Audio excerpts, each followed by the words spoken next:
Hello everyone and welcome to a very enjoyable game also from the Rowan Open 2023 where Alireza Firouzja was able to qualify for the FIDE Candidates Tournament by eliminating everyone. He won the tournament with 7 out of 7 and we did show that game against Gata Kamsky was a very impressive one, but this one does seem to be a hidden gem. It was sent to me by a subscriber, Giovanni Vanicelli, so thank you for that. Let's check it out. It's quite an amazing game.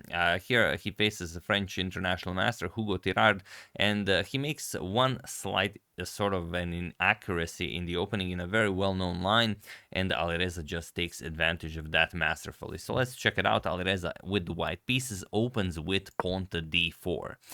Knight to f6, we have c4, g6, knight to c3, and bishop to g7. The king's Indian defense is on the board. E4, d6, and now pawn to h3 by Alireza, the so-called Makogonov variation. We have castles, and now bishop to e3. We have knight to a6, all standard stuff, nothing new here. Pawn to g4 by Alireza and pawn to e5. Alireza closes the center, d5, and now knight to c5. And usually when you have a king's Indian defense type game, you will have white attacking on the queen side with the pushing of pawns, and black will have some sort of a king side attack. He will remaneuver the knights, both knights to the king side, play f5, and then start pushing. But here Alireza, as you can see, already has h3, g4, and he's saying that he wants to be aggressor here. We have pawn to f3, pawn to a5, and now queen to d2, signaling that he might be interested in trading off the dark square bishops, and he has his e4 pawn nicely defended. He played e3, so a similar setup you would see against a dragon Sicilian. We have bishop to d7, and this is the inaccuracy I've discussed in the opening. Here, the still position is a very standard one, and c6 can be played, but after bishop to d7, c6 can no longer be played, and Alireza shows why. He castles queenside here, and now c6 would be a problem. If you played c6 now, then just d captures and the d6 pawn is hanging. So how do you deal with this? Well, here knight to e8 was played with the idea that okay, now you can play c6 and the d6 pawn is nicely defended, but knight to e8 does not help you in any way, as the knight here was sort of very important in the defense of the bishop on d7.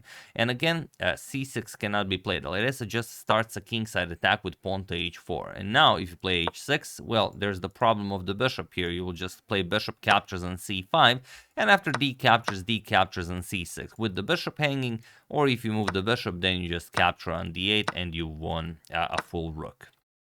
So after h4, pawn to f5 was played, fairly standard King's Indian maneuver. G captures on f5, G captures, and bishop to h3, putting pressure on the f5 pawn.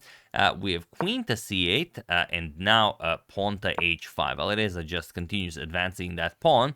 King to h8, and now pawn to h6. We have bishop to f6, and now bishop captures on f5. Alireza trades everything here, and it seems that, okay, black is now doing very well. Hugo defended, and Alireza can't really develop the knight, as the f3 pawn would hang, but that's exactly what Alireza does. He plays knight g to e2, and he sacrifices the pawn. And really, objectively best is to capture the pawn with something like queen captures, then rook d to f1 attacks the queen, but then you have queen g4 as the c4 pawn is hanging, but still white wastes a move, and it's still going to be white who's better, but it was definitely the way to go. In the game, rook to g8 was played, and now pawn to f4. Alireza no longer offers a pawn. Now he wants to trade on e5 and open up this dark square diagonal.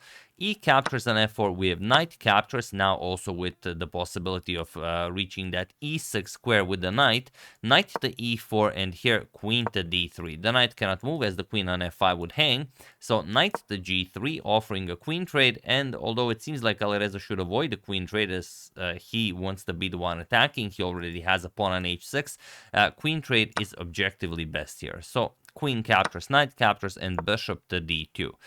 Rook to g4, putting pressure on the knight, preparing to develop this knight and get this rook into the game. But now knight to e4. And look at this, bishop to d4 with a double attack on the... Sorry. Not bishop to e5, bishop to d4 was played, And now Alireza plays knight to e6, and he sacrifices the knight. How can the knight be captured? Well, it cannot. It can and cannot, because it's the strongest move, but it also loses the game. So if you capture the knight, then rook d to f1, and okay, now Alireza will win back the knight, or this knight moves, and then you get checkmated, since the pawn is covering the king from reaching g7, but also the knight is doing that as well. And if you try knight e7, rook to f8 check, and knight to g8, then just knight captures on d4, and the black is pretty much without a move now. Of course, if you capture, bishop c3 skewers the rook, and black resigns. So here bishop to e5 was played, and now rook h to f1, putting pressure on the knight, and again the knight cannot move due to rook to f8. Rook captures on e4, we have rook captures on f5, and now even rook captures on c4 with check. Alireza gives up this pawn with tempo, as there really isn't a way for black to get out of all of this tactics here. So king b1, now comes knight to f6, but now rook d to f1, with ideas of rook captures on f6, but also even simpler, just bishop to g5. So knight to g8, and now rook to f8, completely tying down the black king. Rook captures on f8, and now rook captures on f8. So what do you play here?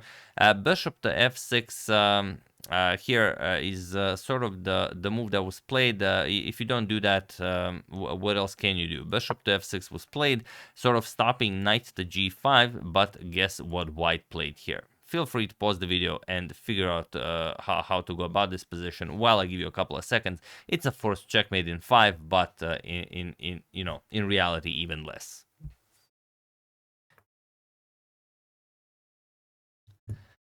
So for those of you who were able to do it, congratulations on paying attention to what I was saying. And for those of you who just want to enjoy the show, it is knight to g5. Yes, that is the move. And here, this was played, and it was on move 32 that Hugo Tirard resigned the game, as there is nothing more to be done here. The threat is knight to f7 checkmate, and unless you don't want this to happen, you have to capture on g5, but then just bishop captures, and now bishop to f6 will be checkmate. The knight cannot move, the king cannot move, rook cannot go to f4, it's covered by the bishop. The rook cannot go to c1, it's covered by the king, so there is no move here. You can give up a piece and survive a few more moves until the bishop reaches f6 or some other square, but the black king will be checkmated.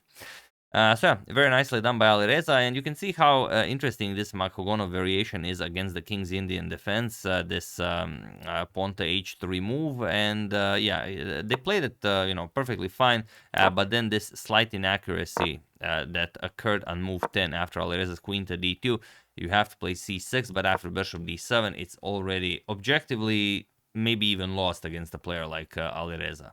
So incredible stuff. Yeah, if you wanna play theoretical openings, you have to know your theory. What are you gonna do? But yeah, nicely done by Alireza. We already covered the game against the famous legend. If you haven't seen it, do check it out. First link in the description below. I would like to thank Carl Weinberg, Sergio Vignoli, Anna Petanovic, Robert Kiefer, and Welsh Fan for a contribution to my channel. Thank you a lot. I really appreciate it. As usual, you can check 2 of my previous videos here. Thank you all for watching, and I will see you soon. Continuing to check up on your wonderful suggestions and whatever else happens in the chess world. The Tata still is starting soon.